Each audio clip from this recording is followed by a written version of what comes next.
नमस्कार. मी तेजस पवार लातूर जिल्ह्यातून बोलतो आहे. खरं तर आमचे एक मित्र यांनी एक आज रायरी या वर्तमानपत्रामध्ये एक लेख छापून आणला. बाळासाहेब लोणे ते खास छत्रपती संभाजीनगर या ठिकाणातून हा लेख छापला गेला. या लेखाचं वैशिष्ट्य जर म्हणायला गेलं तर सातबारा कोरा पण नशिबी एकाकीपणाचा फेरा हा सगळ्यात मोठा त्यांचा विषय होता. परंतु सर, आजकाल बघायला गेलं तर खरं तर ज्या हातांनी आपण मातीतून सोनं पिकवतो त्याच हातांनी संसाराचा आधार कधी मिळणं हा त्यांचा हक्क आहे आणि तो हक्क मिळायला पाहिजे. ही खेड्यातली पोरं आज कोणाच्या तरी लग्नात वरातीपुढं, कोणाच्या तरी वाढदिवसाला, कोणाच्या तरी कोणत्या तरी नेत्याच्या विजयाच्या अनुषंगानं ही पोरं नाचताना दिसत आहेत. परंतु त्यांचा कधी विजय होणार, त्यांची कधी वरात निघणार, त्यांचे कधी लग्न होणार, हा जशाला तसा मनाला अनुत्तरित असा एक प्रश्न आहे. हे वास्तव आहे, तेवढंच धारदार सुद्धा आहे आणि तेवढंच बघायला गेलं तर लाजिरवाणी सुद्धा आहे, मनाला बोचणार आहे. पण हे स्वीकारल्याशिवाय आपण बदलाची अपेक्षा सुद्धा करूच शकत नाही. ही सगळ्यात मोठी गोष्ट आहे. खरं तर गावच्या पोरांच्या डोळ्यातली एक हाक आपण समाजाने ऐकायला हवी. हा लेख वाचल्याच्या नंतर मनाला एक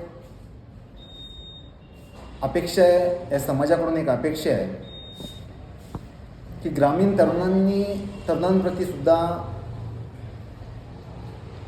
एक मनामध्ये विचार व्हायला हवा. हीच सगळ्यात मोठी निर्माण व्हावी एवढीच एक मनापासून अपेक्षा आहे. खरं तर बाळासाहेब लोणेंनी एक छापल्याच्या नंतर आम्हाला सुद्धा हा लेख वाचून अतिशय आनंद झाला. कारण असे काही पत्रकार आहेत की ते पत्रकार सुद्धा कुठल्या तरी नेत्याचे, कुठल्या तरी कोणत्या तरी गोष्टीचे वारंवार त्याच गोष्टी टी व्हीवरती दाखवणं, वर्तमानपत्रामध्ये छापणं, या गोष्टी होत आहेत. परंतु कधीतरी खेड्यापाड्यातली सुद्धा मुलं तरुण तगडा फळी त्या ठिकाणी दाखवायला सुरुवात करा. जे काम समाजाचं एक समाज घडवण्याचं काम, समाजाला परिवर्तन घडवून आणण्याचं काम हे बाळासाहेबजी लोणे करतायत. त्यांचं मनापासून अभिनंदनसुद्धा आहे. आणि यापुढंसुद्धा त्यांनी अशी गोष्ट करावी. आपल्या या ग्रामीण भागातल्या तरुणांचे, ग्रामीण भागातल्या मुलांचे, तरुण पोरांचे प्रश्न आपण समाजाच्या समोर मांडावे, ही आपल्याकडून अपेक्षा आहे. सगळ्यांचं मनापासून आभार. यापुढेही आपण असेच लेख छापत राहा, जेणेकरून समाज घडवण्याचं काम करतील, समाज बदलण्याचं काम करतील आणि आपल्या भारताची सक्षम पिढी त्या ठिकाणी निर्माण होईल. आपण बघतोय 2047पर्यंत आपण भारत हे पूर्णपणे सुदृढ झालेलं असेल असं आपण म्हणतोय.